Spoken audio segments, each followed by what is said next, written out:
I mean, definitely. I mean, I don't see why you wouldn't. But, I think just like anything, knowing Aaron long enough, going through seasons, and I have spoken to Aaron, and so that's really where we are there. And I thought he was a great asset for the team. Aaron Rodgers controls the Pittsburgh Steelers' future, and he knows it. At 42, the four-time MVP is taking his time deciding whether to play in 2026 or retire. One phone call from the Steelers changed everything. Now the clock is ticking and Pittsburgh can't wait much longer. The New York Jets fired Rodgers after 2 bad seasons. They replaced their coach and general manager. They told Rodgers they were moving on. He was 41 years old. Most people thought he would retire. Instead, Rodgers waited. He thought about his options for months. Finally, in June 2025, he signed with Pittsburgh. The contract shocked everyone. Just $13.65 million for 1 year, only $10 million guaranteed. Some backup quarterbacks make more. Why so cheap? Rodgers could earn up to $19.5 million with bonuses for making playoffs, winning playoff games, or winning MVP. But the base salary showed something important. Rodgers cared more about playing than getting paid. The season started well.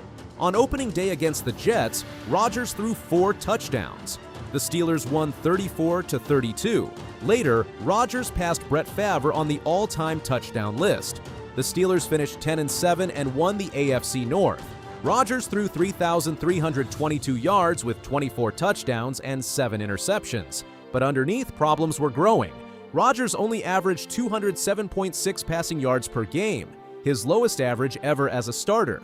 He ranked 23rd in QBR. The offense played it safe. They relied on defense and short passes. Then came the playoff game against Houston.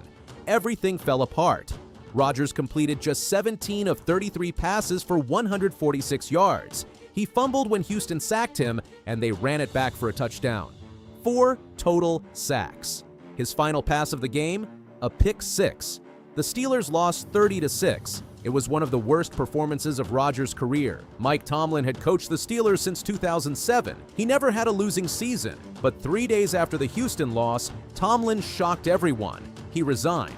Team president Art Rooney II said Pittsburgh would probably move in a new direction. Translation: Rodgers was done. The team would find a younger quarterback. But then Pittsburgh made one phone call that flipped the story. They hired Mike McCarthy. McCarthy and Rodgers spent 13 years together in Green Bay. From 2006 to 2018, they made the playoffs 9 times. They won Super Bowl 45 in 2011. Their relationship had problems. McCarthy got fired in 2018 partly because of tension with Rodgers. But they also achieved greatness together. At his first press conference, reporters asked McCarthy about Rodgers. He smiled. "Definitely. I don't see why you wouldn't. I have spoken to Aaron. I thought he was a great asset for the team." Just like that, retirement looked less certain. Rodgers will turn 43 before the 2026 season starts. If he signs with Pittsburgh, he will take another discount. Reports suggest $10 to $15 million for 1 year, maybe less. Think about that. Rodgers has earned nearly $400 million in his career. He's won 4 MVP awards, yet he's willing to play for backup money. Why? Because money doesn't matter anymore. Rodgers has 1 Super Bowl ring from 2011. He wants a second one before he retires. He wants to prove critics wrong. Steelers insider Mark Kaboly believes Rodgers will sign soon, maybe within the next month before free agency starts on March 11th, 2026. Kaboly put the odds at 99.12% that Rodgers returns.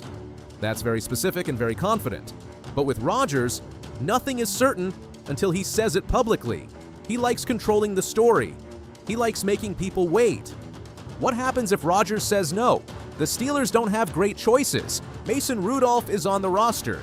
He's 31 years old and a career backup. Nobody thinks he's a long-term answer.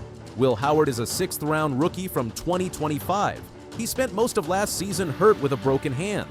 He's 25 years old and has 0 NFL experience, but McCarthy keeps praising him as the heir apparent. "And I'm really excited about Will Howard," McCarthy said. "Still, praising a 6th-round pick doesn't mean he's ready to start." The Steelers could chase other quarterbacks.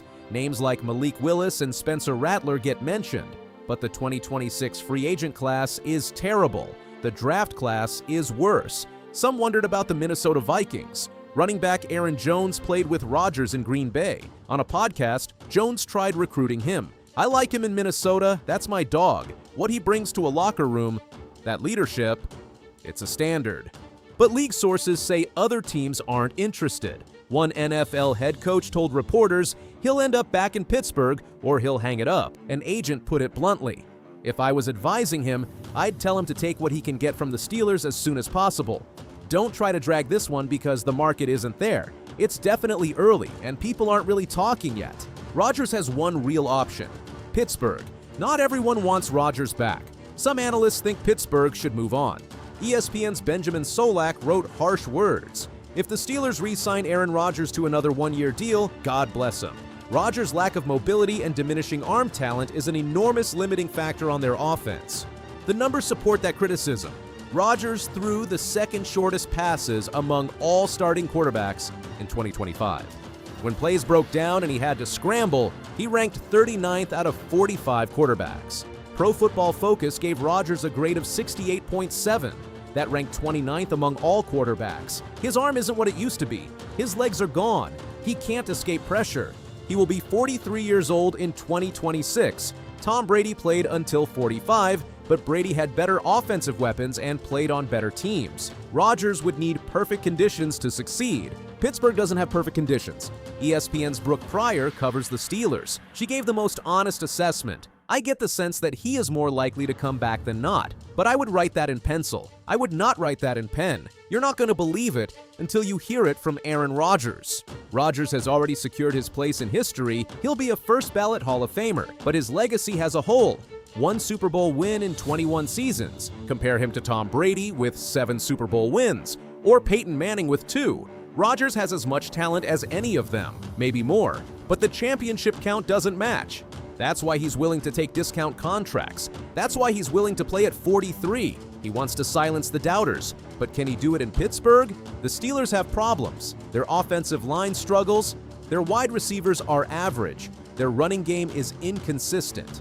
Still, Rodgers believes. McCarthy believes. The Steelers believe. The decision should come soon, within the next few weeks, before March 11th when free agency starts. Rodgers is thinking carefully about whether his body can handle another season. McCarthy will call the plays on offense. That familiarity helps. Rodgers knows McCarthy's system, but familiarity doesn't fix a weak roster. Aaron Rodgers will either play one more year in Pittsburgh with Mike McCarthy, or he will retire. Those are the only two choices. No other team wants him. No other situation makes sense.